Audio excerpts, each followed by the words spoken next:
The game keeps changing in Kane's attempt to take over all of Genoa City, and his next big gambit could push his opponent, the great Victor Newman, into doing the absolutely unthinkable to save his young and restless empire.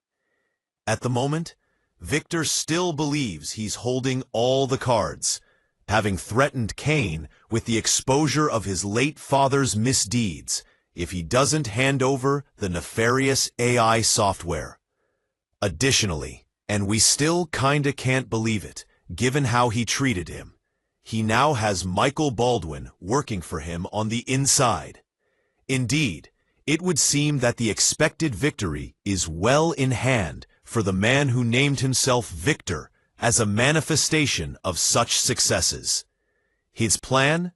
To extort the AI software, to use it to destroy his rival, Jack Abbott, by stealing his family business, Jabot Cosmetics, out from under him.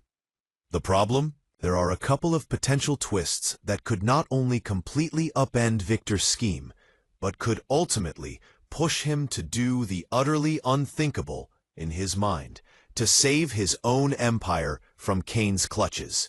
First, the Black Knight's plan would collapse if he proves unable to blackmail Ashby into giving him the dangerous AI software. Should Kane call his bluff, which he very well might, Victor will lose his leverage. He can go ahead and publish the dirt on Colin. But to what end? Will it really do anything more than hurt Ashby's feelings?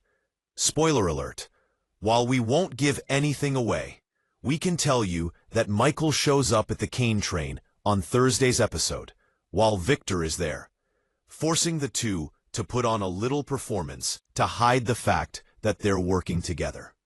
If Kane is as crafty as we've been led to believe, he'll catch on, thus leading to the end of his alliance with Michael on Friday. What does this mean? The Young and the Restless spoilers for Friday, September 26th, tease that Victor might change his mind about Jack, while Kane changes his about somebody else. Next on Y&R, Victor, Eric Braeden, is always right. If he ever changes his mind about anything, then he is right now. And he was right before, just in a different way. Remember when he totally supported Ashland, Robert Newman, marrying Victoria, Amelia Heinley, because Ashland was a good man, according to Victor, and then he was against Ashland and Victoria, because Ashland was a bad man, according to Victor. And anyone who disagreed with him, either time, was disloyal and also dumb. Well, now Victor has been calling Jack, Peter Bergman, the worst, and calling for his destruction. Except he may be changing his mind shortly. It makes sense to call a truce with Jack. In that case, Victor is doing the right thing. And anyone who disagrees is disloyal and also dumb. Both times. Kane flips and Kane flops. Kane, Billy Flynn, invited half of Genoa City to France in order to begin making alliances. Then he returned to Genoa City and proceeded to make even more alliances. He's offered deals to Billy, Jason Thompson, to Phyllis, Michelle Stafford, and to Michael, Christian LeBlanc. Viewers already know Michael is really working for Victor, and that Billy, Jason Thompson, turned Kane down, for now.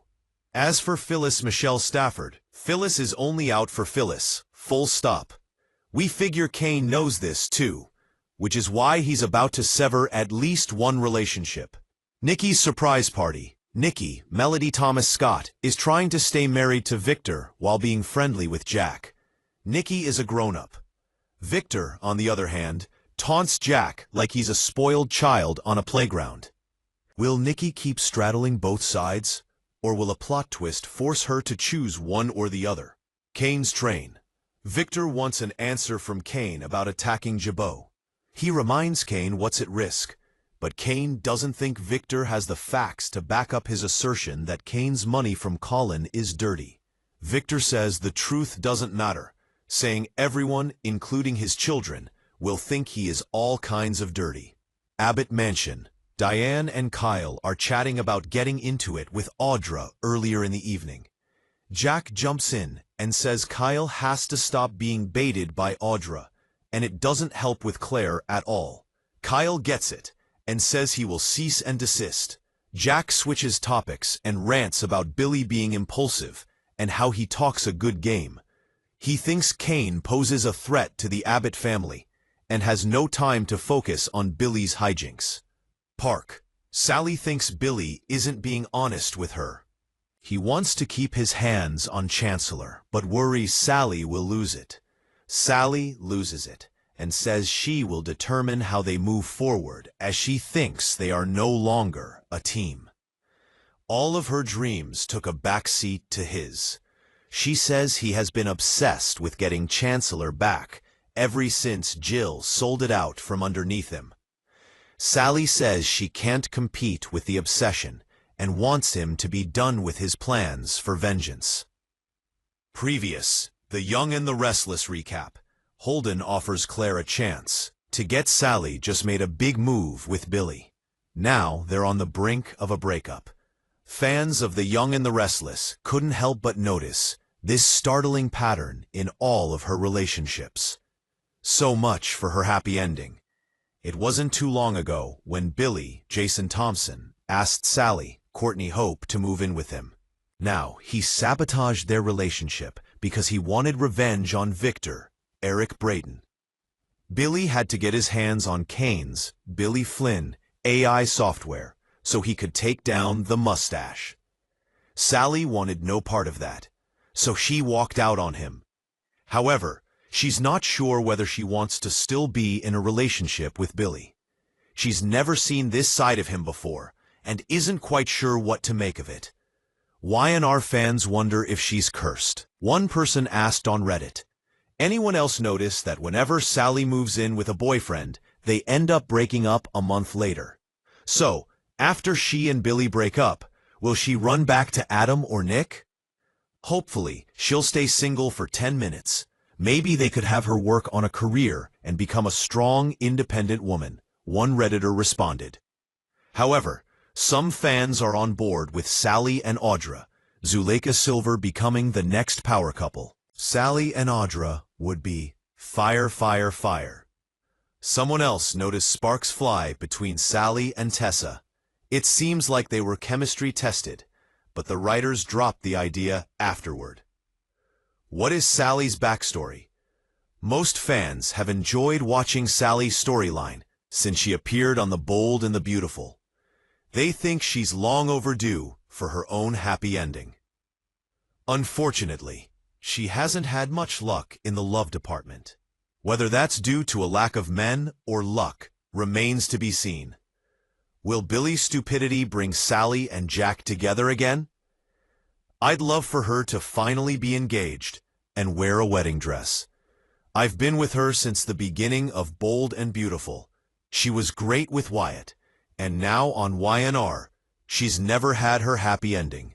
At least the temporary happy ending, since everyone gets married 15 times. LOL. One passionate fan wrote, maybe diving into Sally's backstory can help viewers relate to her again. I think that because Sally had a bad childhood, the writers need to give her a long-lasting relationship, including her having a baby, the original poster suggested.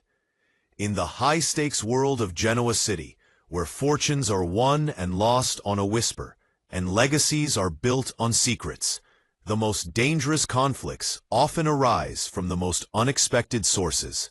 For years, Victor Newman has operated as the undisputed king of his corporate and personal domains.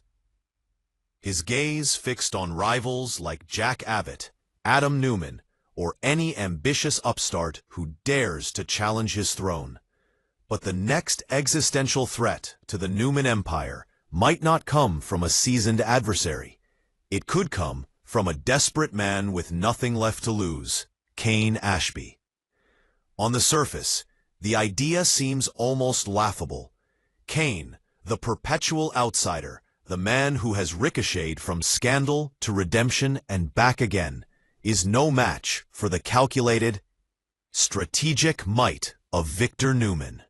Yet, history has shown us that a cornered animal is the most unpredictable, and Cain has been backed into the most painful corner of all, the loss of his family. With his marriage to Lily Winter shattered and his access to his children compromised, Cain is no longer playing a game of power or wealth. He is playing a game of survival, driven by a raw, paternal desperation that makes him dangerously immune to Victor's usual tactics of intimidation and financial coercion. It is this very desperation that could trigger a chain of events leading Victor to commit an act once considered unthinkable. The tinderbox, Cain's descent and motive. To understand the potential cataclysm, one must first appreciate the depth of Cain's despair. His entire identity was built around being a husband to Lily and a father to Maddie, Charlie, and Sam. The revelation of his affair with Juliet and the subsequent collapse of his marriage didn't just break his heart, it demolished his sense of self. He is now adrift, watching the Winters family, a unit he fought so hard to be part of, close ranks against him. Every interaction with Lily is laced with pain, every denied visit with his children a fresh wound. This emotional freefall is the tinderbox. Cain has lost his moral compass. He is no longer concerned with being the good man Lily wanted him to be. His sole objective is to reclaim what he's lost, and in his mind, the path to redemption is paved with power. He mistakenly believes that if he can amass enough influence, enough leverage, he can force his way back into his family's life, or at the very least, prove he is still a force to be reckoned with. But how does a man with no company, dwindling resources, and fractured alliances achieve this? He looks for the quickest, most dramatic score imaginable. And in Genoa City, that means targeting the largest, most formidable fortress, Newman Enterprises. The spark, Cain's reckless gambit.